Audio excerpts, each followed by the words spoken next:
arguably, it's been said that 98% of illness can be traced back to undigested food turning to waste and toxicity within the body. If you're over 40, which I am, and you're eating a well-done piece of meat with a carbohydrate and you're drinking something with it, and I've probably just described most people, you're creating an environment that is nearly impossible for your body to thrive. Hi and welcome. My name is Mila. I'm a Pilates and mobility coach and the co-founder at Incorpor Studio.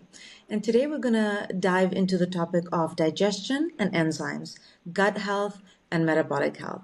I'm joined by Jayne Baker. And thank you so much for being here, Jayne, today. I would like for you to please take a moment to introduce yourself before we get started. Thank you so much for having me. I'm honored. So I own Momentum Lifestyle Consulting, and I'm a certified natural health practitioner. I specialize in the area of digestive wellness, gut health, and all things holistic healthcare.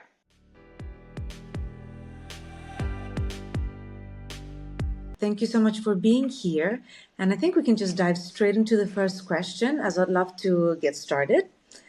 Can you please explain how the digestive system works and why maintaining its health is so important for our overall well-being? Yes, so I love to talk about this because, arguably it's been said that 98% of illness can be traced back to undigested food turning to waste and toxicity within the body. So really the main function of the digestive system is that it's going to digest and absorb all the food we eat and excrete it into a waste product that we then get rid of.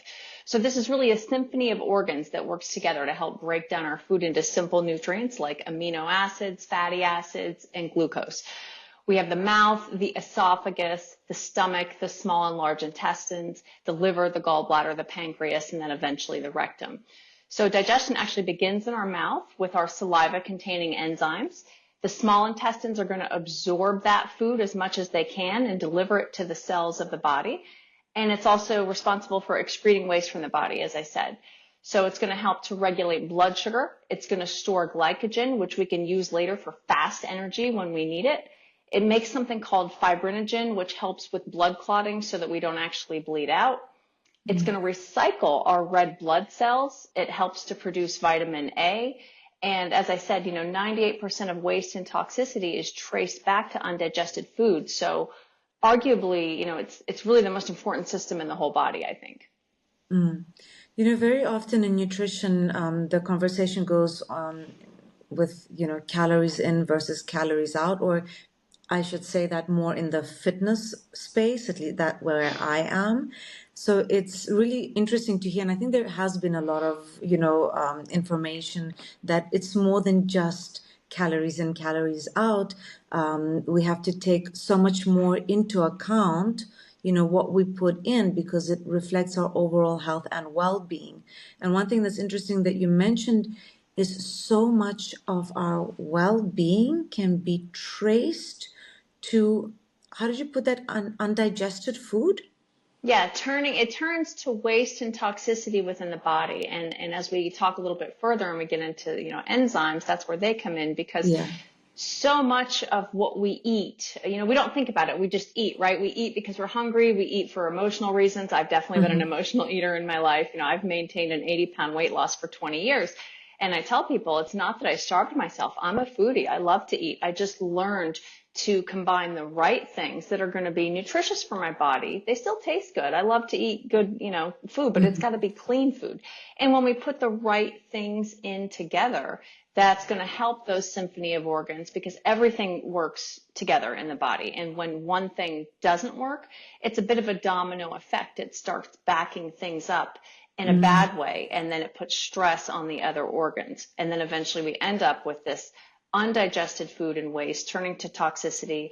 It gets loose within the body. It can sit in the arterial walls. It can clog up our arteries. It can create a lot of damage. So digestion is, as I've said, it's really an important function that we need to nourish and take care of and be mindful about. Chewing our food down to the consistency of cake batter and letting those saliva-containing enzymes really do their work.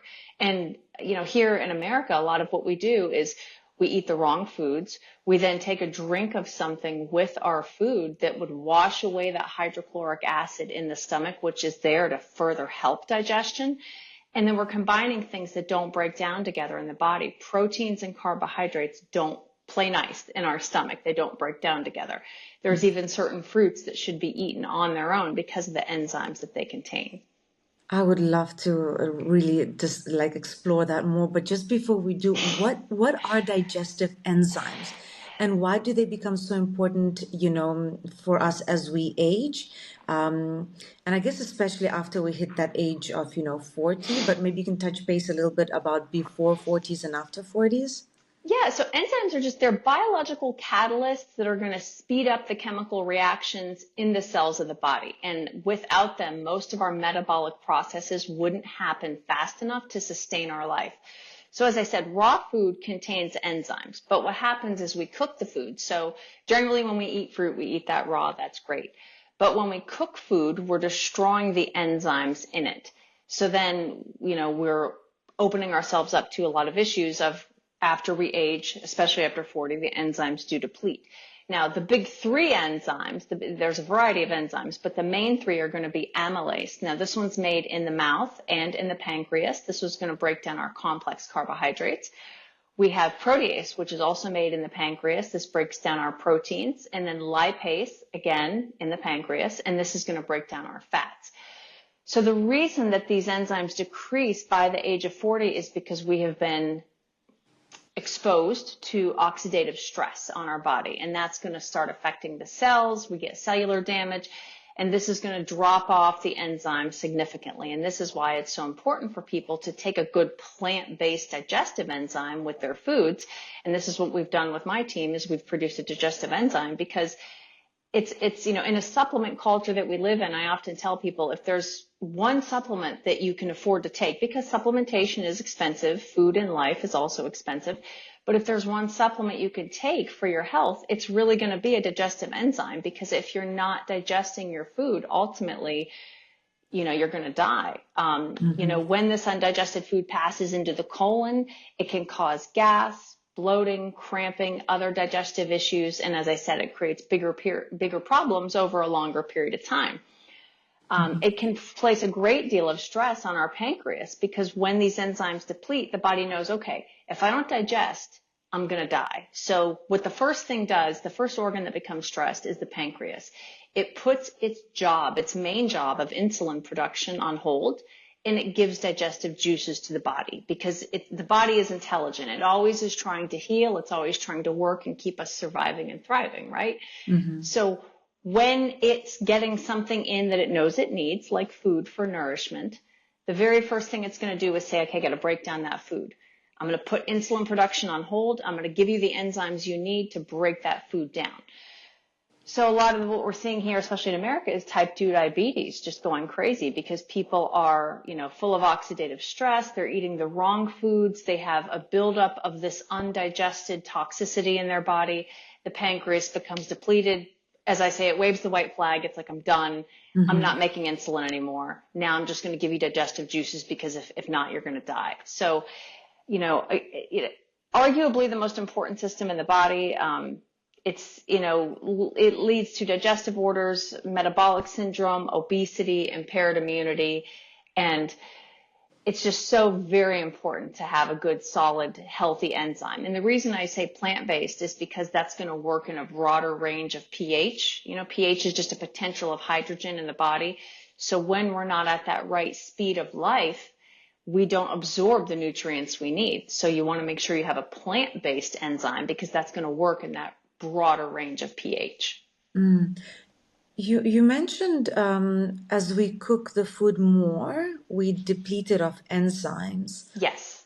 So eating more raw is better in all cases, or would you say that it wouldn't apply to some case scenarios? There are some types of, well, I don't want to say some types of people. There are some people that have existing conditions that a raw diet is not entirely suitable for.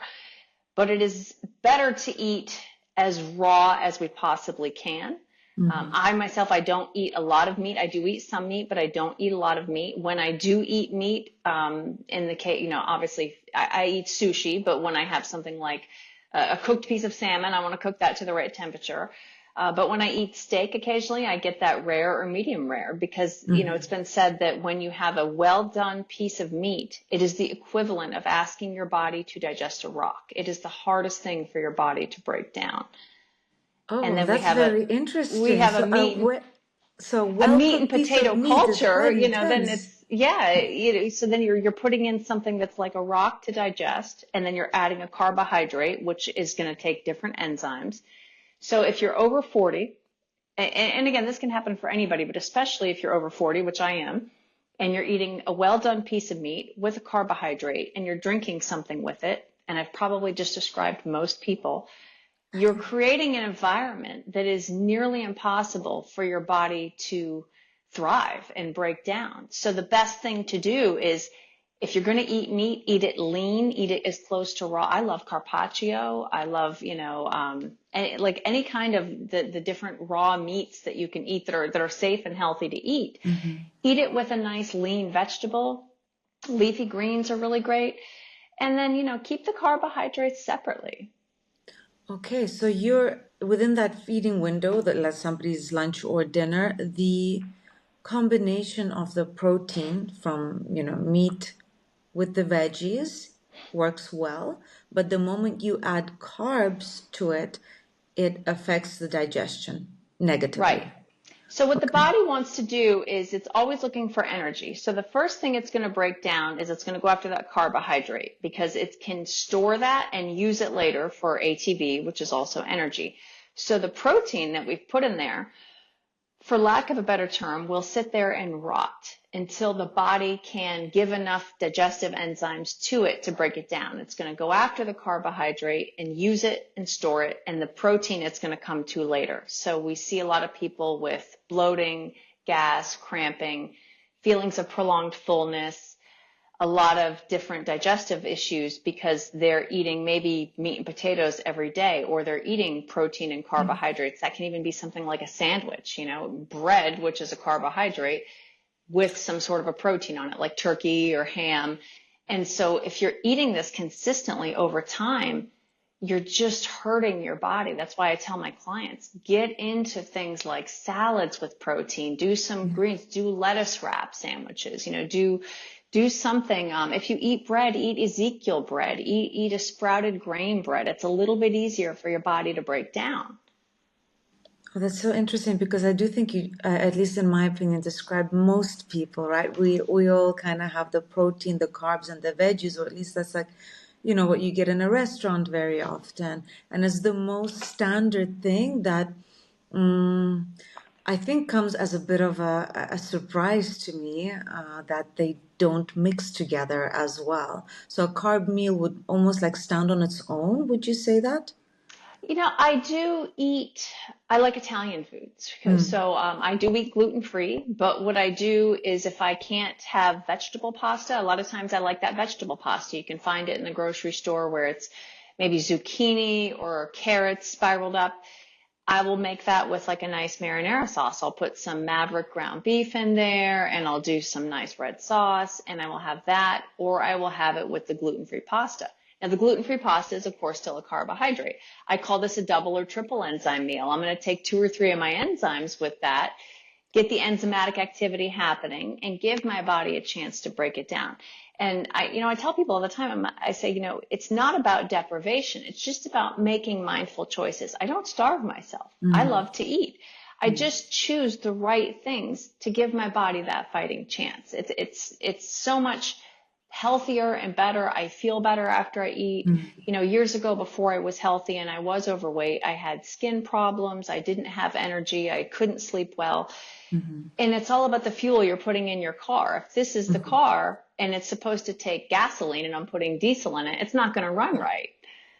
Yeah, that's a good point. You kind of said something earlier that the body is always working to heal itself because when we look at exercise, we also approach it in the same way, right? That the body is always looking to heal itself. And, food's great. It helps us survive, just like exercise is great. It helps us move. But knowing how to help your body in the best possible way can sometimes take time to learn because it's not always obvious. It's the same with exercise. Not every exercise is great for every person, and just Correct. knowing what helps you. At the end of the day, longevity is something I think a lot of people, aspire to, or at least improving their health span. So while they're alive, to be as healthy as possible. Because, like you said, whether it's skin problems, bloating, or anything like that, it's discomfort in our own body, right? Right. And the body always wants to come into a state of homeostasis, which is Yeah. balance. And I'm sure with your clients, you deal with a lot of this as well. People initially think, okay, I'm going to go in the gym and throw around, 200 pounds of weights and I'm going to build all this muscle. And it's great to have lofty goals. I tell people often it's great that you want to lose weight and get healthy, but you didn't get this way overnight, and it's not going to fix itself overnight.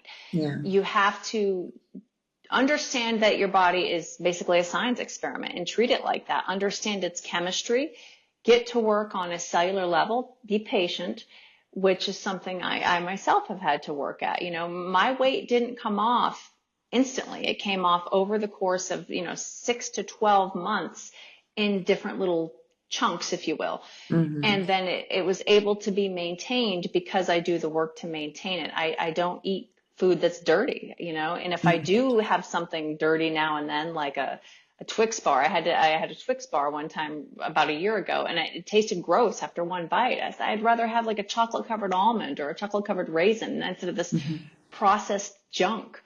Yeah. Yeah, that I'd love to talk to you about gut health since we're getting into this topic more, because gut health is a hot topic lately.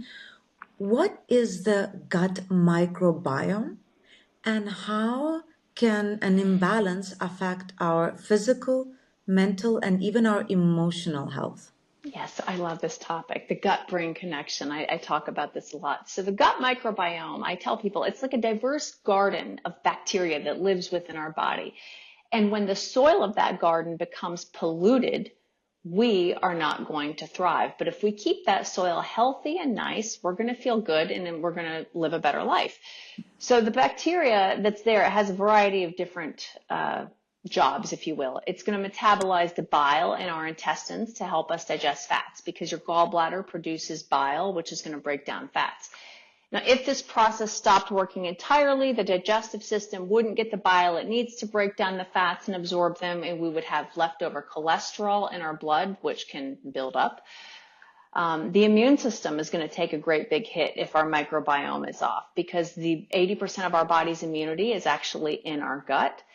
It helps keep the pathogens passing through. The good bacteria is going to help keep pathogens out and keep healthy things in.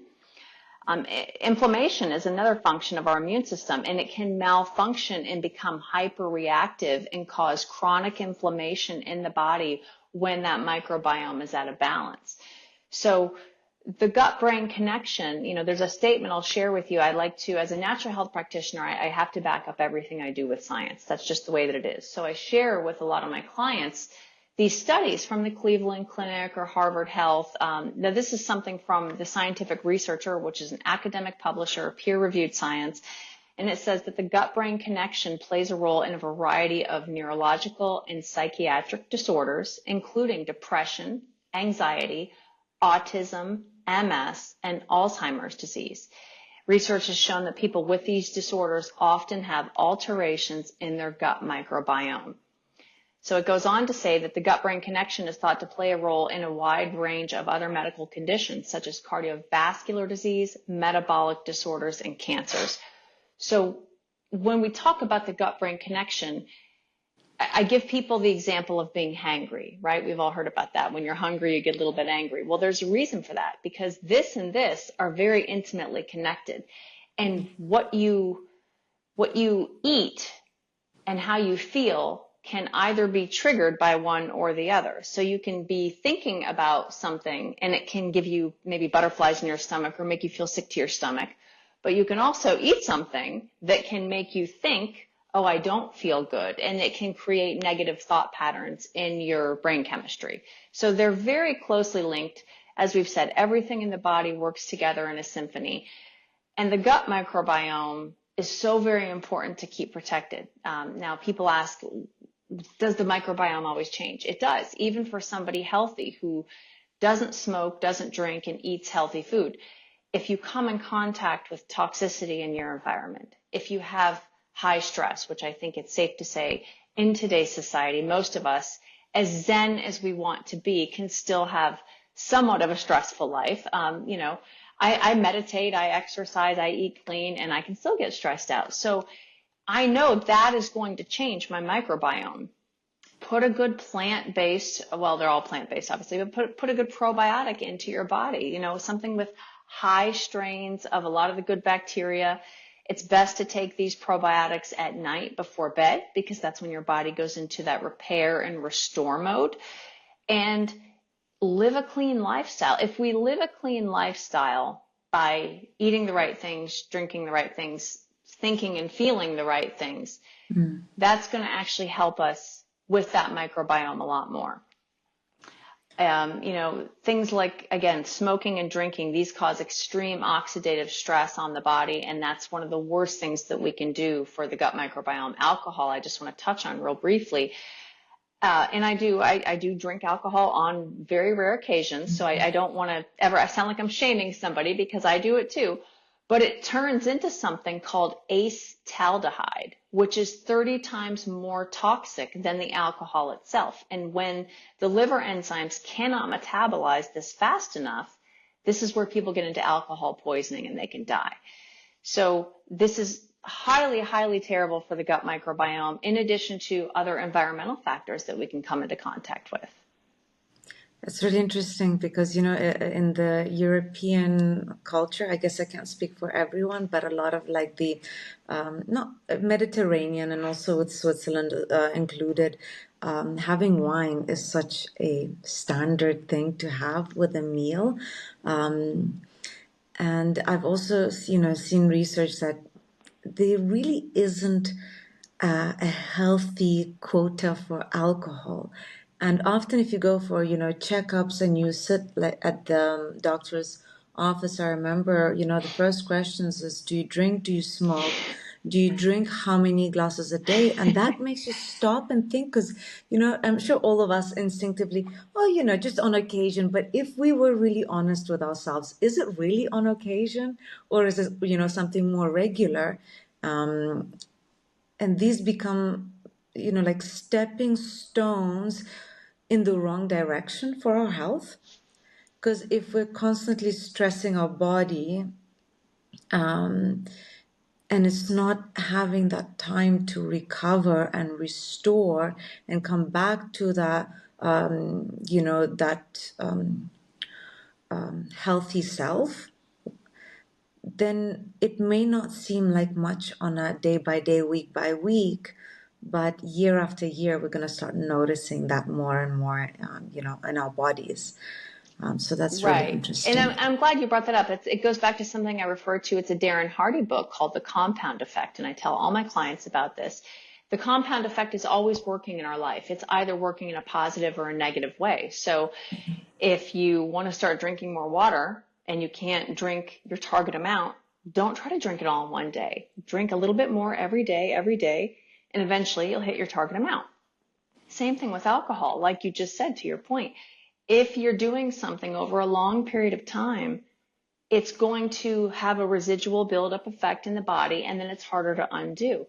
I tell my clients, I drink beer, I drink espresso martinis, and I drink Prosecco, and I drink red wine.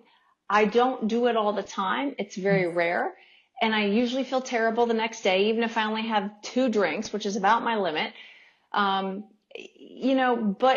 I'm also, it's not my lifestyle. It's the exception, not the rule. Mm-hmm. So I can only imagine how bad people feel when it is the opposite and it is their lifestyle. And it's this long buildup of residual that they have to now undo. Yeah, that's a very good point.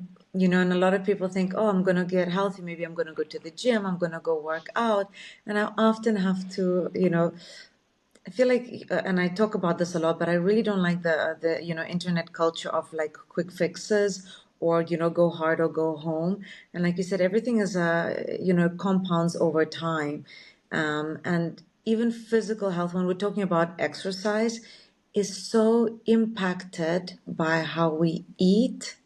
And if we're looking to get healthy, the nutritional aspect, I always tell people it's so much higher than what people think it is in terms of, maintaining weight. Obviously, nutrition is the number one game changer in losing weight or putting on weight. But even apart from that, having a healthy lifestyle is not just about exercise. It needs to be complemented with nutrition that keeps our gut healthy, as you've discussed, that helps us to feel better, we'll train better, we'll be more motivated. And you mentioned you had a Twix and it tasted horrible because you've trained or you've become accustomed to eating better. It's not like you're giving up the things you love for life and you're going to hate yourself. It's that healthy lifestyle, once it becomes the new normal, it becomes much easier to maintain. Yes. Versus trying to squeeze something into a weekend, because then it's really not sustainable. It's the habits that we build over time that improve our overall well-being. Oh, absolutely. And that's, that's a great point to make, because in this culture of, a lot of people are taking these GLP-1 drugs for weight loss. And I have to warn them, look, here's the science, here's the data. If you want a quick fix, you're going to get those results. They're proven. But on the backside of that, you're also going to have organ failure from malnutrition, which 80% of people are reporting. You're gaining your weight back. You're doing a huge disservice to your body. And now, when you're in a state of being malnourished and not having energy, being fatigued, how hard is it going to be for you to make a lifestyle change at that point? Because you really feel depleted. So again, when you don't get this way overnight. You have to be a little patient and be mindful. And also, I think, there's a reason that people in these blue zones are living a lot longer. And it's because they are moving their body. They are eating the right foods. They are cultivating a sense of community. They are having a purpose in their life. I tell people all the time, if you put garbage in your mind or you hang around toxic people, that's what's going to come out of your mouth. That's what's going to be in your brain. That's what's going to be in your sphere. I have a very small, tight sphere of people I'll really allow into my space on a personal level, because it's so important, not just what we're doing physically, but what we're doing mentally and emotionally as well.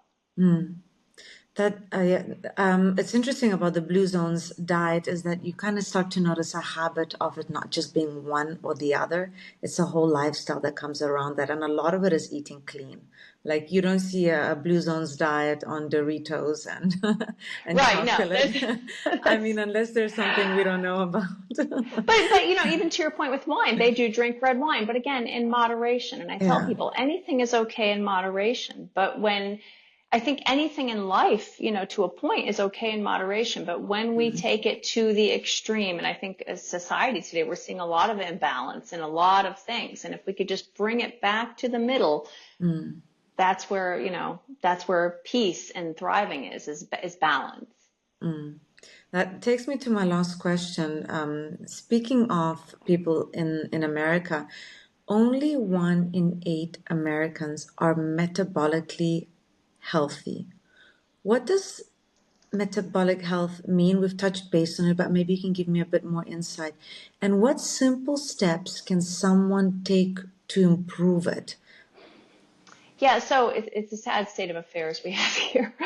Being metabolically healthy means we're going to have the optimal blood pressure, blood sugar levels, waist circumference, and cholesterol levels, all within a healthy range. So of course, what is my range and your range and everybody's range is different, but it would be that whatever it is for us would be those healthy ranges. So, when we are out of this range, even the Cleveland Clinic has said that you can suffer from severe fatigue, insulin resistance, obesity, constant low energy, brain fog, sudden mood changes, acne on the skin. We put ourselves at a significantly higher risk of a major health event like a heart attack.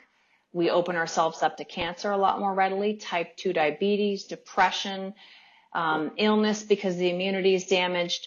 So keeping ourselves metabolically healthy and not falling into that metabolic syndrome is really as simple as eating a diet that's healthy with fruits, vegetables, magnesium, and fiber. Fiber is a big component of metabolic health. There's soluble and insoluble fiber. It's going to help move waste through the body. It's going to help make you feel full longer.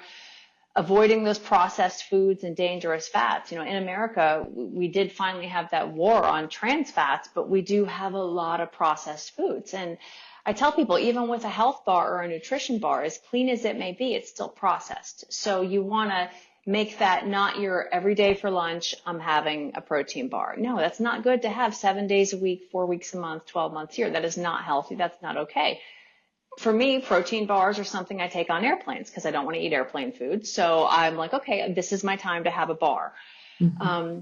Eating more alkaline. So I talked about pH earlier, the potential of hydrogen, our speed of life. When we are at a more alkaline state, there's more oxygen available to our cells.